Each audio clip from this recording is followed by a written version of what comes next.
Muy bien, para conversar sobre este y otros temas estamos con el politólogo, profesor, twitstar, ya no sé qué más decir, Fernando Tuesta, que tiene la inmensa amabilidad de acompañarnos esta noche. Buenas noches, ¿Cómo estás, Víctor? Buenas noches. profesor, ¿cómo está?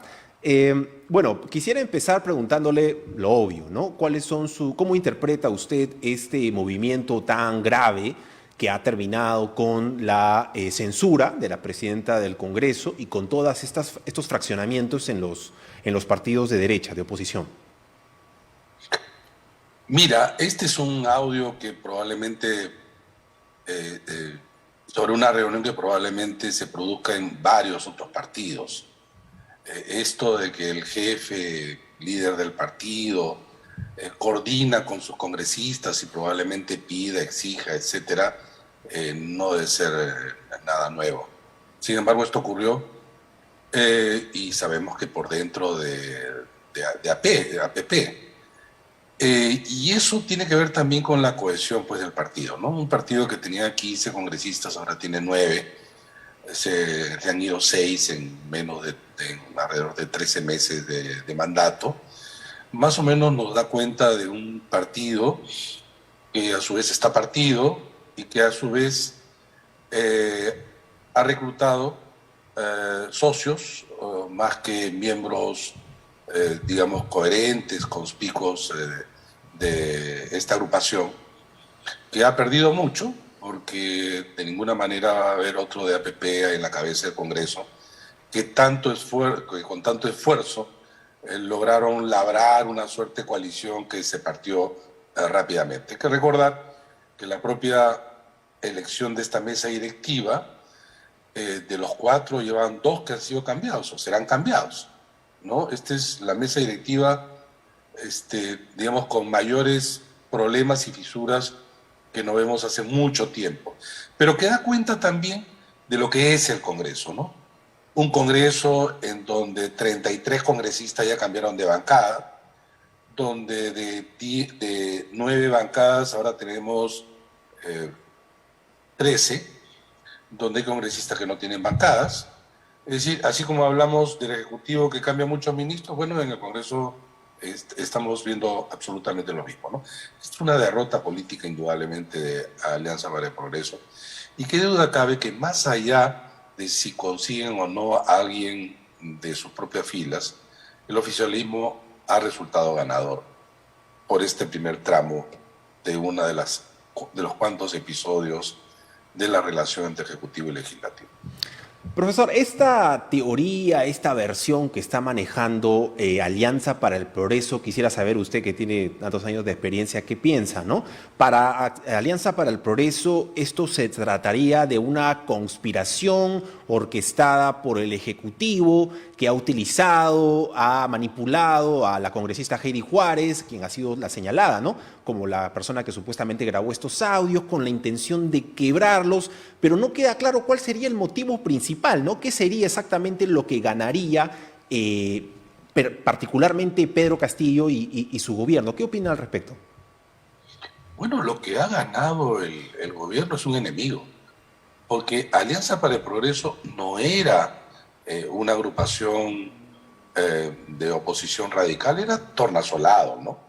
A veces un color oficialista o pro, a veces un color más bien opositor.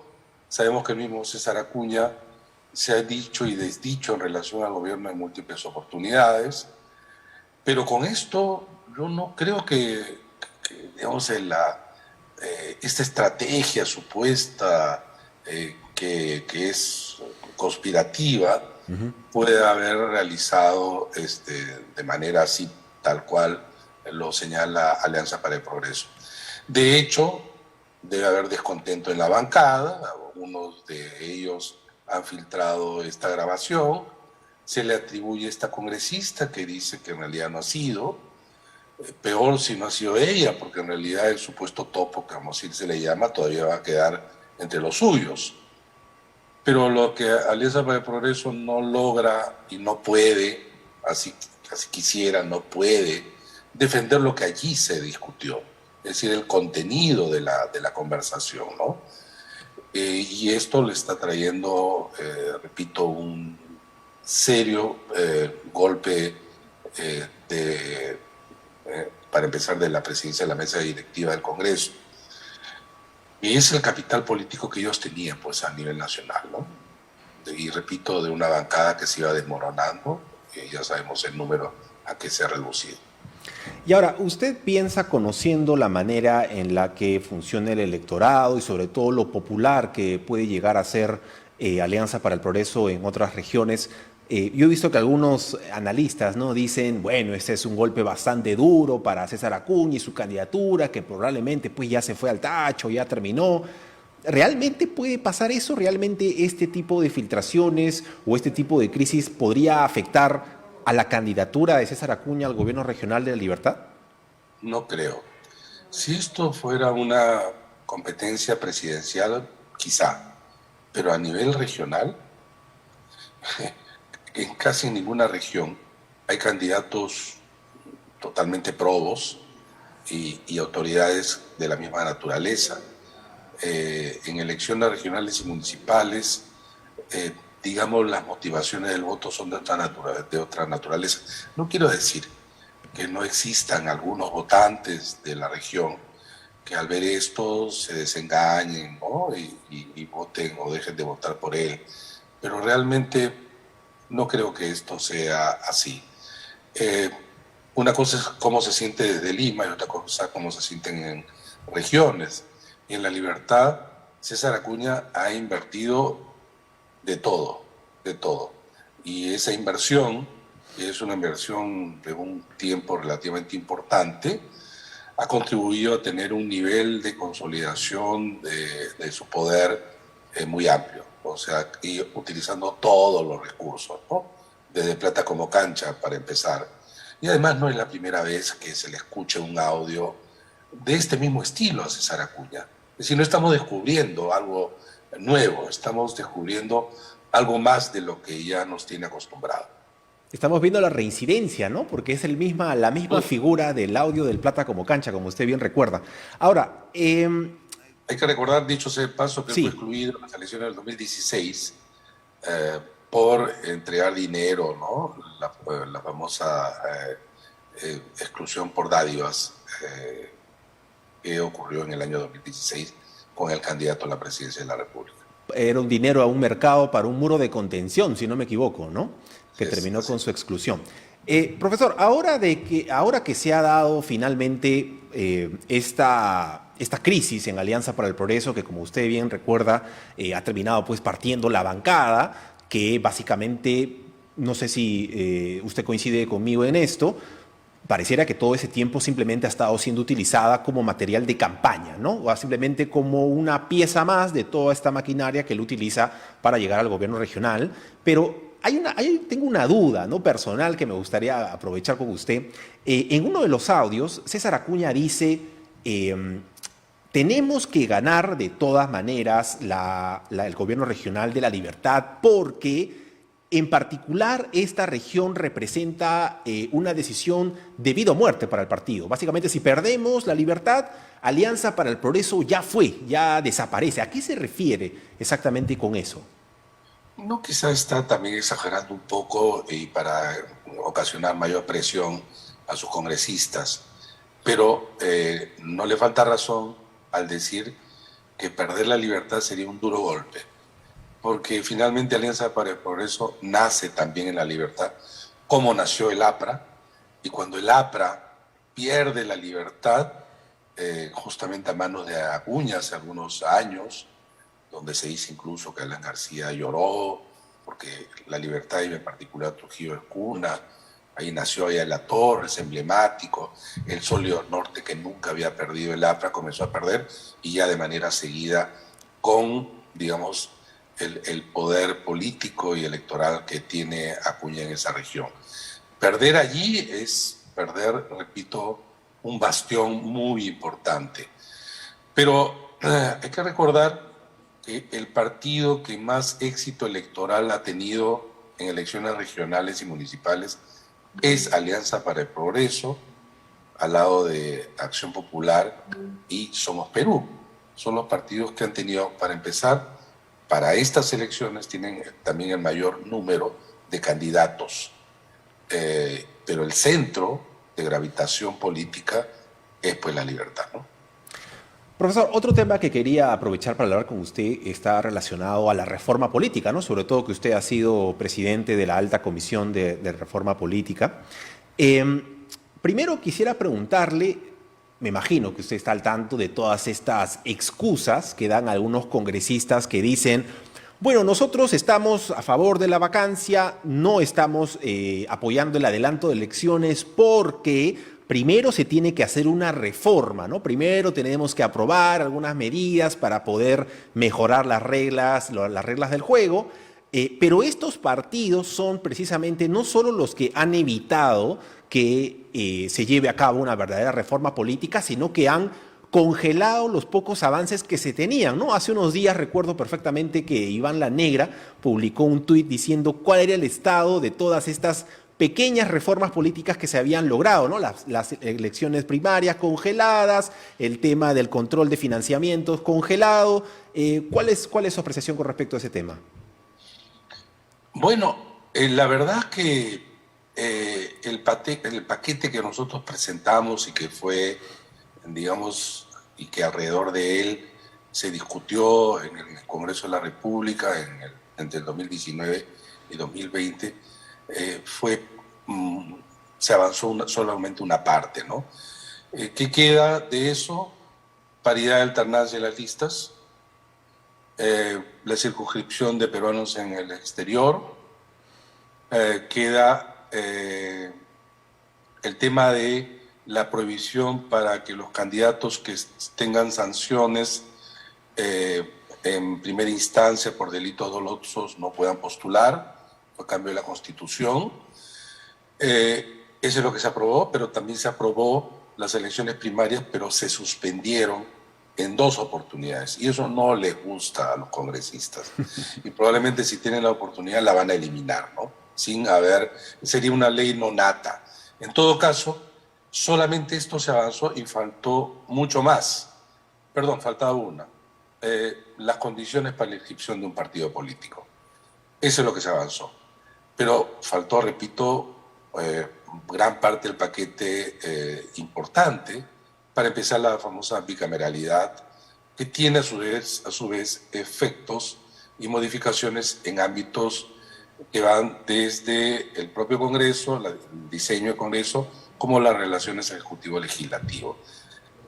La reforma está por hacerse, ¿no? Entonces, cuando muchos critican, incluso excongresistas, sobre todo aquellos del Congreso disuelto que tienen sangre en el ojo, atribuyen, dice, a la reforma política el desastre que hoy día tenemos, ¿no? En lo absoluto, ¿no? En lo absoluto. El tipo de deterioro de la política y de los partidos viene desde antes, y los congresistas son los principales responsables, que duda cae. Finalmente, ellos son los que aprueban o no leyes, que es la función del Congreso. Ahora, que para hacer el adelanto de elecciones, este Congreso debe aprobar reformas, ¿cuáles? Porque hablar de reforma política pues es un término tan elástico y se puede estirar hasta el punto extremo, que el Congreso nunca ha tenido una propuesta integral de reforma. Han habido propuestas parciales, ¿no? Pero es que la vida del Congreso siempre ha sido así, ¿no? Los congresistas prefieren lo malo conocido a lo bueno por conocer. Es una suerte también de espíritu de sobrevivencia del animal político en general, ¿no? Y finalmente, profesor, sobre este tema del adelanto de elecciones, ¿no? Tenemos ahorita 2 iniciativas presentadas por congresistas de agrupaciones completamente distintas, ¿no? Por un lado tenemos a Podemos, por el otro tenemos, bueno, no sé si decir Partido Morado o Integración y Desarrollo, que es esta bancada de la que hoy forma parte Susel Paredes, pero ha habido una clara decisión en mayoría, ¿no? La gran mayoría del Congreso se opone a este adelanto de elecciones, incluso la propia Lady Camones, ¿no? La escuchamos en los audios diciendo de que ella no estaba en contra porque consideraba que tomaba mucho tiempo, de que podría pasar hasta más de un año para que se pueda llevar a cabo, pero usted, que es mucho más conocedor de este tema, si llegara realmente por un milagro, ¿no?, a aprobarse esta iniciativa en el Congreso, ¿cuál sería realmente el proceso que tendría, ¿no? ¿Cómo se llevaría realmente a cabo? Y si usted está de acuerdo o no, principalmente. No, estoy totalmente de acuerdo, es más, lo he escrito ya hace bastante tiempo. Creo que la crisis que atravesamos es una crisis que obviamente incluye a ambos poderes del Estado, pero con las mismas reglas y los mismos partidos no tiene por qué haber distintos resultados, ¿no? Y soy de los que hace tiempo también planteo que es necesario para que esto se realice una reforma electoral y política. Pero entonces, lo que se tiene que hacer es reformas para una elección y después reforma política con nuevos actores, nuevos representantes. En el primer caso, digamos que se pongan de acuerdo. El segundo, sin embargo, es una declaración de buenas intenciones, porque los nuevos representantes podrían hacer cualquier otra cosa. Como ocurrió en el Congreso extraordinario, corto, en donde en la campaña todos dijeron que iban a completar la reforma política y lo que hicieron es retroceder, desnaturalizarlas, aprobar al contrario lo que hemos denominado algunos la contrarreforma. Y entonces, este tema es un tema de absoluta voluntad política que pasa por el Congreso. El Congreso no lo hace porque no quiere perder, obviamente, y es hasta entendible, ¿no? Los congresistas, que además, como hemos señalado al inicio de la entrevista, la cuarta parte ya se cambió de bancadas. Imagínate, estamos casi recién en el primer año de 5. ¿Cómo van a terminar las bancadas? Esto, lo que quiero llamar la atención, entonces es que no existe una afinidad, adhesión fuerte entre congresistas y partidos. Y entonces, allí hay un primer problema, porque los partidos y líderes, por ejemplo Keiko Fujimori, quiere adelanto elecciones. No quiere esperar pues hasta el 2026, ¿no? Probablemente el señor López Aliaga, aparte de esta candidatura, quisiera también elecciones pronto y no el 26. O sea, los líderes de los partidos quisieran adelanto elecciones, pero las bancadas, los miembros de sus partidos, se resisten. No hay nada que los obligue, como por ejemplo un hecho que sí sucedió en el año 2000, donde es el desmoronamiento y con, digamos, lo más importante, la fuga de Fujimori, el desmoronamiento del fujimorismo como régimen político, y el Congreso tenía que tomar una decisión. Ahora el Congreso lo puede discutir, pero podría no hacerlo. Digamos, todavía no existe esa presión, ¿no?, que podría sí ser ocasionada por N factores, como podría no ocurrir. En todo caso, no es tan cierto que con esto de adelanto de elecciones vamos a tener elecciones muy tarde. Esto no es tan cierto. Es voluntad política. Si tú dices, se ponen de acuerdo todos y se dice, vamos a someter esto y votamos y logramos una amplia mayoría, y se dice, culmina la legislatura mañana y pasado mañana se inicia la otra legislatura y se vota como primer punto lo mismo, se cambia la Constitución y se convoca elecciones. Entre eso y la convocatoria de elecciones tienen que pasar al menos unos 9 meses para que todo el cronograma esté dispuesto a unas elecciones bien organizadas. Y entonces se podría llegar a julio del próximo año, digamos, con una nueva representación. Sí, es un tema de voluntad política. Todo lo demás se puede acomodar. Una voluntad que definitivamente no tiene, queda claro. Hoy día no se tiene. Gracias. Muchas gracias, profesor, por haber estado aquí. Espero tenerlo de vuelta, pues. Espero tener otra vez aquí por acá. ¿Cómo no? Otra oportunidad. Gracias. Hasta luego. Cuídense mucho.